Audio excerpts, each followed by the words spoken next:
अस्सलाम वालेकुम जी, मैं डॉक्टर शफ़ीक़ा पीर एलसीएमई से। आज जो बड़ा ये एक बवाल जैसा बन चुका है कि लेक का कलर इतना ग्रीन क्यों है? ये इसमें बहुत सारे वजूहात है। उस वजह से ये एक एंड पॉइंट है जो आपके सामने आ रहा है। इसके पीछे ये है कि सबसे बड़ा जो रीज़न है कि हमारा पानी आया ही नहीं इस साल। ड्राई स्पेल जो हमारा रहा, प्लस जो हमारा फ़रवरी में इतना हाई टेम्परेचर रहा। उसकी वजह से इस सब को, वरना न्यूट्रॉन पानी में होता ही रहता है। प्लस जो हमारा फ्रेश वाटर आता है, हम उससे फ्लशिंग कर पाते हैं, तो ये उससे कम हो जाता है, उससे नहीं रहता है। ये सिर्फ़ एक अलगा है जो यहाँ पे ग्रो हुआ है एक स्टैग्नेंट पॉकेट्स में, जिसको कम करने के लिए हमने रिसेंट फ्यू डेज़ बैक हमने गेट्स भी खोले, हमने फ्लशिंग भी इनिशिएट की। ऐसे कोई बड़ा-सा मसला नहीं है। It's a normal feature with the water bodies. ये होता रहता है और ये सिर्फ इसलिए हुआ है कि इसमें जो दो ट्रिगर फैक्टर्स है वो है कि एक तो टेम्परेचर हाई हुआ और हमारा फ्रेश वाटर जो हमारा आ रहा है, फ्रेश इनफ्लो से आता है, वो इस साल आया ही नहीं, लगभग ना के बराबर आया है। तो उससे हमारा फ्लशिंग पे भी असर हुआ, तो जिसकी वजह से कुछ पॉकेट्स में डार्क ग्रीन कलरेशन है। लेकिन उसके लिए हमने इमीडिएटली गेट खोला।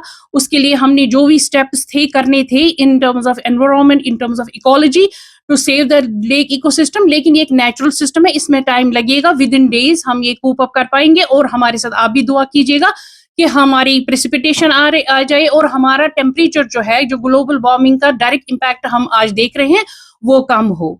उसकी थोड़ा सा टेम्परेचर अंडर कंट्रोल हो, रेन्स आए, प्रेसिपिटेशन हो, जिसकी वजह से हम इसको कंट्रोल, ये कोई कूलेंट नहीं है, nothing is like that, it is just coloration with the presence of a particular alga that is giving the coloration to the water. जी, मैं सुपरिंटेंडिंग इंजीनियर हूँ श्रीनगर हाइड्रोलिक सर्कल और गांधरबल को भी मेरा जुरिस्डिक्शन है।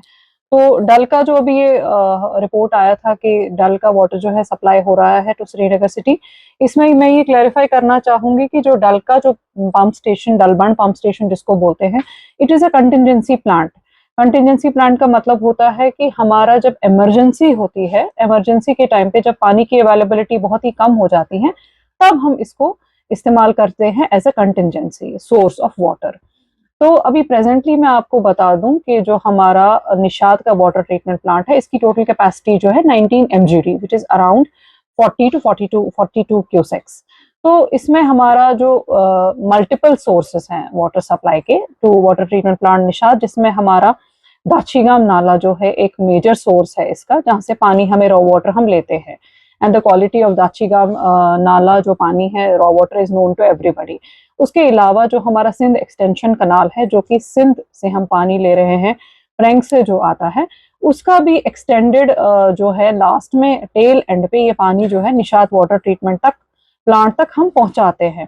और जो डल है उसका एक बहुत ही बिल्कुल कम हिस्सा कह सकते हैं, 8 से 10% अभी प्रेजेंटली जो हमें लिफ्ट करना पड़ता है to meet this requirement of 19 mgd, which is around 42 cusecs का पानी जो हमें श्रीनगर सिटी को जनरली प्रोवाइड करना पड़ता है। जहां तक डल लेक का ताल्लुक है, सिर्फ 3 से 5 क्यूसेक का पानी जो है इस टाइम पे हम लिफ्ट कर रहे हैं। और जब ये पानी लिफ्ट हो जाता है तो इसका हम पहले प्रॉपर हमारा एरिएशन होता है, तो इसको हम पहले एरिएशन, ऑक्सीजनेशन और उसके बाद जो है डिफरेंट स्टेप्स ऑफ ट्रीटमेंट्स के बाद ये पानी जो है, इवन डाइल्यूशन भी इसमें हो जाता है। फिल्ट्रेशन का प्रोसेस है, चाहे क्लोरिनेशन का प्रोसेस है, चाहे फ्लॉक्यूलेशन, क्लैरिफ्लॉक्यूलेटर का जो प्रोसेस है, वो उसके बाद करने के बाद क्लोरिनेशन भी होती है। उसके बाद ही इस पानी की पहले टेस्टिंग होती है, और वो जो टेस्टिंग है जो ऑनलाइन डेली बेसिस पर होती है, और ये हमारे लैब्स के थ्रू जो है अपलोड हो जाता है on a daily basis, which is open to all, जो कोई भी व्यू कर सकता है ऑन IMIS पोर्टल, जिसमें डेली टेस्ट्स अपलोड होते हैं कि हम कौन सा पानी शहर के किस हिस्से को प्रोवाइड करते हैं। तो इस रिगरस टेस्टिंग और ट्रीटमेंट के बाद ही ये पानी जो है ये सिटी को हम प्रोवाइड करते हैं। तो आज की डेट में इसमें कोई पैनिक करने की जरूरत नहीं है। Water is absolutely fit for drinking.